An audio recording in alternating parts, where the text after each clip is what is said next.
Nous allons parler de la parashat Yitro. Alors, dès qu'on parle de la parashat Yitro, évidemment, on fait tout de suite l'association avec la révélation. La révélation, c'est un des événements les plus extraordinaires de l'histoire. Il y a Akadosh Baruch Hu qui s'est dévoilé à tout un peuple.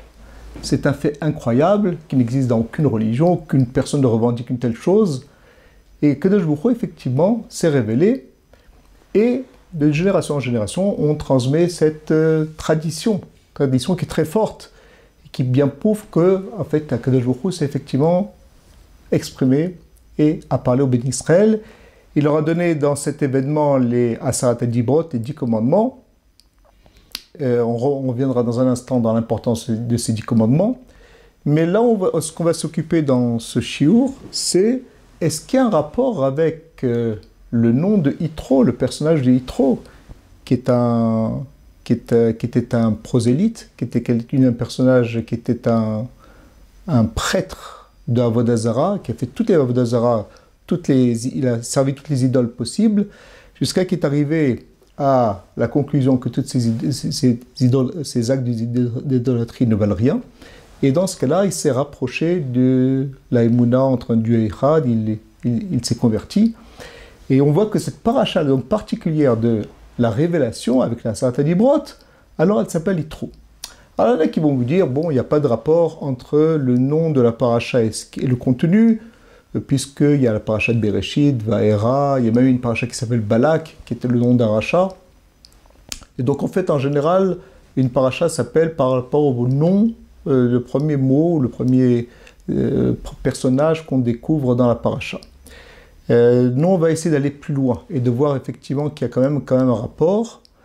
Et pour cela, on va apporter deux possibilités, deux explications possibles, en mettant le rapport entre effectivement Yitro qui a été Zoché, donc qui était un non-juif et qui est rentré dans le clan d'Israël avec la révélation, avec la Asarat Dibrot.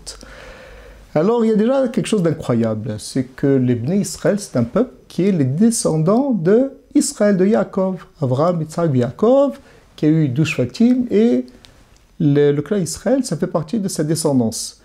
Et on voit que la Torah, elle propose qu'il y a une possibilité à des non-juifs de s'associer à ce peuple et de participer à cette histoire. C'est extraordinaire parce que c'est pas seulement qu'ils vont s'associer, mais qu'ils vont complètement faire partie du clan Israël, dans le sens que une femme qui se convertit, cette descendance sera juive jusqu'à la fin de l'histoire. Voilà. Alors, la question c'est, comment se fait-il qu'il y a une telle possibilité qui a été donnée aux prosélytes de faire partie du clan d'Israël? Alors, le Chafetz Chaim, il nous disait que on sait que dans la tradition, Akadosh Baruch Hu, avant de donner la Torah au Bnei Israël, il a proposé à toutes les nations. Et chacune a refusé. L'une, c'était parce qu'il y avait marqué l'otir tsar, de ne pas tuer, c'était trop difficile pour eux. L'autre, l'otignov, de ne pas voler. L'otinaf, de ne pas aller avec une femme interdite, etc., etc. Chacun avait ses faiblesses et ils ne pouvaient pas accepter la Torah qui interdit tout ça. Mais les Bnei Israël, ils ont accepté, ils ont dit Naaseh v'nishma. Le Chafetz Chaim dit que ça, c'est vrai au niveau des nations. Toutes les nations ont refusé et le clan Israël a accepté. Mais au niveau des individus, il y avait des particuliers qui voulaient accepter la Torah. Dans ces peuples, parmi les Anglais, parmi les Français, parmi les Russes, parmi toutes sortes, parmi les Africains, etc. Il y avait toujours des individus qui voulaient accepter la Torah, mais ils faisaient partie d'un peuple qui n'a pas voulu. Alors, Akadosh Baruch Hu dit, vous voulez, alors je vais vous donner la possibilité. Il y aura dans l'histoire la possibilité que ces Neshamot, qui n'ont pas pu accepter la Torah, mais qui en voulaient, ils vont pouvoir s'associer. Et le contraire est aussi vrai, malheureusement, c'est qu'il y aura des Neshamot dans le clan Israël. Le clan Israël, dans son ensemble, il a accepté la Torah, mais il y a des individus qui n'ont pas voulu l'accepter. Et ceux-là font partie des gens qui vont s'éloigner, se convertir et s'éloigner de la Torah dans l'histoire. Bon. Alors, en fait, c'est ça le rapport. Yitro, c'était le premier, on va dire, le premier prosélyte qui, comme on l'a dit, a refusé la Avodah Zarah et va accepter la Torah et se convertir, lui et toute sa famille. Et donc, on veut nous montrer ici, dans cette paracha, que malgré que le peuple Israël va recevoir la Torah, c'est lui qui va la recevoir parce que les autres peuples l'ont refusé, mais il y a des individus dans l'histoire, comme à l'image d'Yitro, qui vont l'accepter. Voilà le rapport entre Yitro et la Kabbalat Torah, les Aseret Dibrot. Maintenant, on va proposer une autre explication qui est plus innovatrice et qui a des conséquences intéressantes pour beaucoup de gens.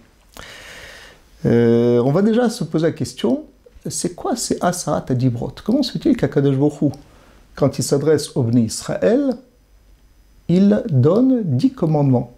Qu'est-ce qu'ils ont de particulier, ces 10 commandements? On sait que toutes les mitzvot sont importantes. Il y en a 613. Il n'y en a pas que 10.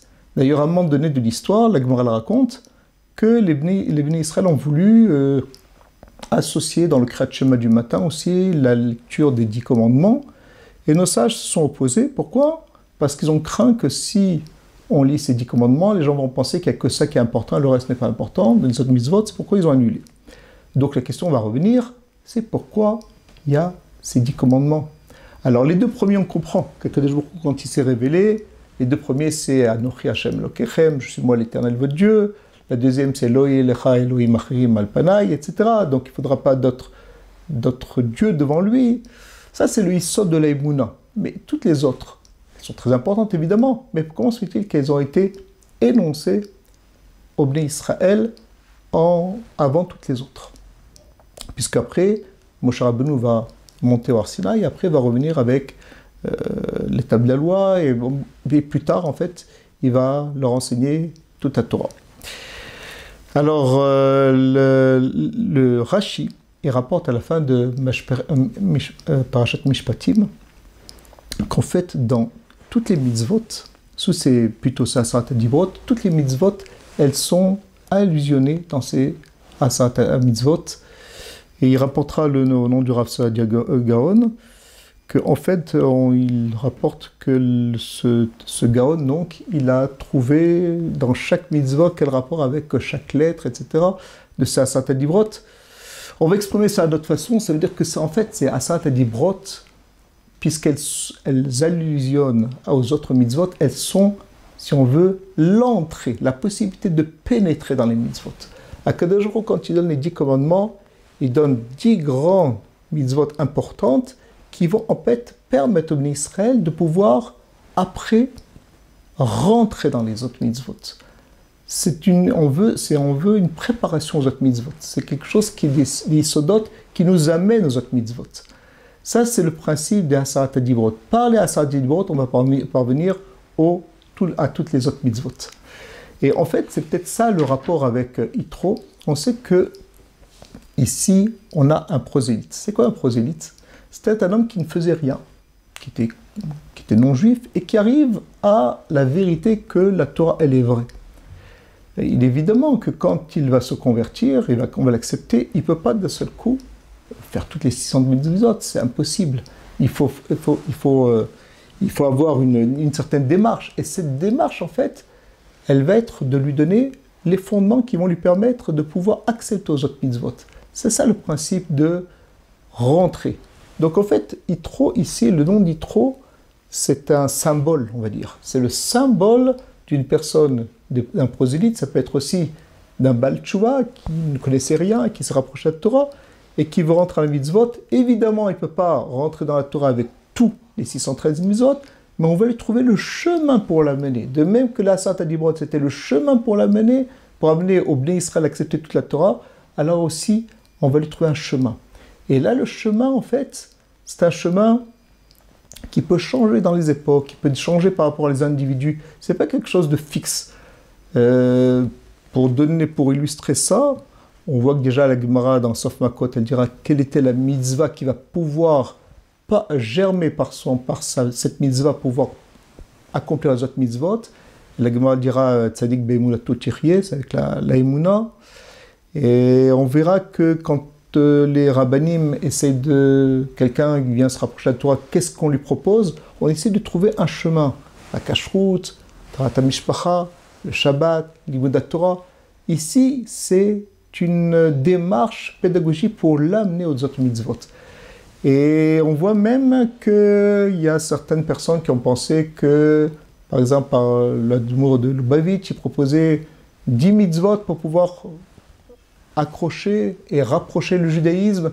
D'autres ont pensé à l'Aïdbo de doute. Enfin, chacun il a sa formule pour pouvoir sentir qu'est-ce qui est important pour pouvoir amener les Yehudim. Et là, c'est important de savoir qu'il est évident que pour pouvoir approcher de quelqu'un, il faut lui trouver des fois même une démarche personnelle. Et on va trouver une Gemara qui va confirmer ce Yisod. La Gemara se trouve dans Maseret Shabbat, la Flamme d'Aleph. Là-bas, on parle d'un prosélyte, d'un non-juif plutôt, qui vient devant Shammai. Shammai, il lui dit, voilà, je veux me convertir, mais je veux que tu m'apprennes toute la Torah Kula quand je me tiens sur une jambe. Or, Shammai, il a envoyé,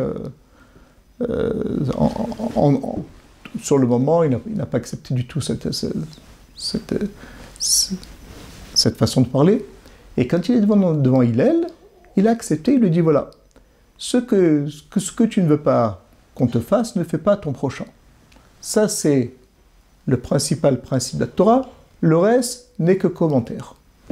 Or, cette Gemara est très étonnante. En fait, il va se convertir, et effectivement, plus tard, Hillel, comme la Gemara le rapporte, ce prosélyte va rencontrer d'autres prosélytes qui ont été ramenés par Hillel, et en fait, ils font faire toute la Torah Kula.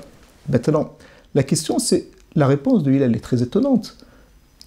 Comment se fait-il qu'il a trouvé que toute la Torah Kula dépendait de la mitzvah de ce que tu ne veux pas faire à ton prochain, ce que tu ne veux pas qu'on te fasse, ne fais pas à ton prochain.